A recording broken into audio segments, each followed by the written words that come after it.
Do you want to play a game? But do you like it fresh? Fresh game? Yeah, do you like Wendy's? Are you hungry? I don't know. Well, now you can play the Feast of Legends, the tabletop RPG. What? Yeah.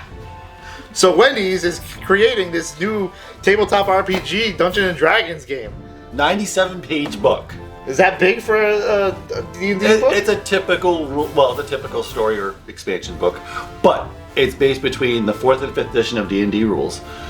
And you have to you get to wear your whatever colored visor and whatever thing, and you get to wield a spork.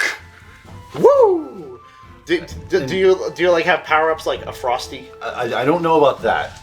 Or is that a weapon like an AOE? Well, I you think throw the Frosty and everybody freezes. You have an apron that's armor, I guess. Oh, there we go. So Wendy's is going through this weird campaign where they're making like video games and stuff. They started with a VR training simulation that first went out to the associates, and then you were able to download it. I played it. It's very strange.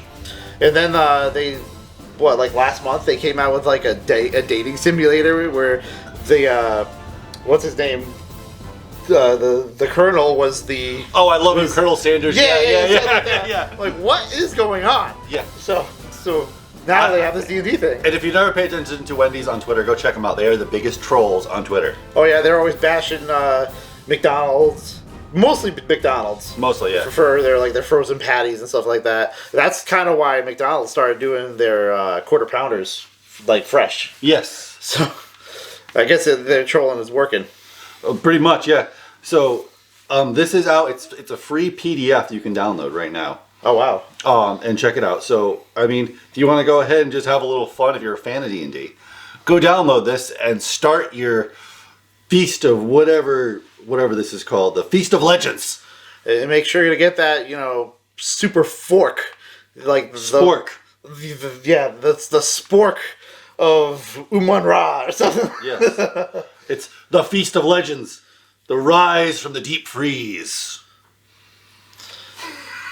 I can't do this. I can't. Yes. If you're looking for the latest and greatest in gaming and tech news and more, check out the getTekt podcast on Google Play, iTunes, and all other major podcast providers. This next segment is something that some of you may find peculiar. You might even say a little haunting. This is Tales from the Tekt.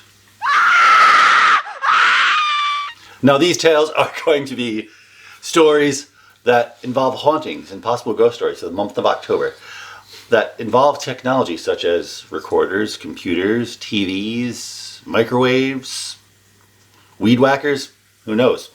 Runs the gambit, these stories. So this week we're going to share our own personal stories. So let's begin. So I moved into my first apartment in 2002?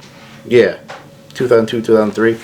And it was this house that was across the street from this big church. And the house used to be like the house that the priest would live in until they changed it around. But we used to think that it was like a Satan worship house because it had upside down crosses on the house. It was just an old Victorian house.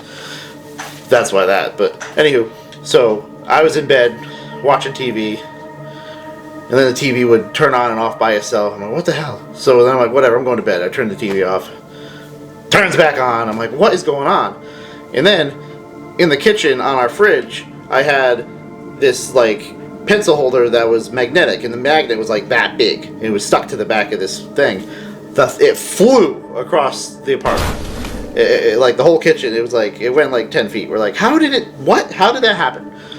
So I go over there, we're looking at it. The magnet was still on the fridge. The pencil holder was on the floor. So I'm just trying to troubleshoot, see what happened here. So I stick the magnet back on, and I'm trying to peel it. I could not get it off. The glue was so strong. It wouldn't move. So I put it back on the fridge. Days later, flew off the fridge again. And we're like, how did it take days for that to happen? So it was really strange. Plus the house was really old, and it was like a mansion that was turned into an apartment building. But that was just crazy. Okay, so this is my tale. When I was about 7 years old, this is my first exposure to paranormal activity at all. And I'm still pretty big skeptic, but this still haunts me to this day. My sister had a boyfriend who had a band. They were recording their little EP or whatever, little tape they were going to try to submit to a record studio. And they were recording and they played it back, and what they recorded was not what they recorded. You could hear the band playing for a while, then all of a sudden, out of the blue, it cuts off completely and says in a demonic voice, and then it cuts back and you can hear the band playing again. It really creeped me out as a little kid, and I remember my sister wanted to bring my mom in it because my mom worked with the church and stuff, and they wanted to debate getting a priest or whatnot, and the whole ordeal. I don't remember the rest of what happened. I just do know that multiple people, as I was growing up, came in and out of that house. And I don't even know if that house is actually occupied to this day, because it just occupants kept on leaving and coming in, so who knows. So this is my scary Tekt story.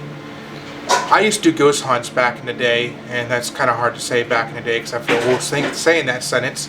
But what I used to do is I used to take an EVP recorder, I used to drop it down the table, leave it there stationary to discharge any, stories that someone's in the room. So I left it there for about 30 minutes, walked back, announced I was coming back in, took the tape recorder, went back home, and reviewed the evidence immediately. At that point, I was eager to do it. So I went to review the evidence, and I went to listen to it, and I heard, clear as day, someone telling me to get out and use my name directly. It said, "Get out, bang!" And then I'm like, yep, I'm stopping this tape. Yep, never existed. Sure enough, 2 days later, my computer crashed. Whatever happened, I think that spirit caused my computer to crash. And I've lost about 125 EVPs because of what happened in that ghost hunt. And that was the tales from the Tekt.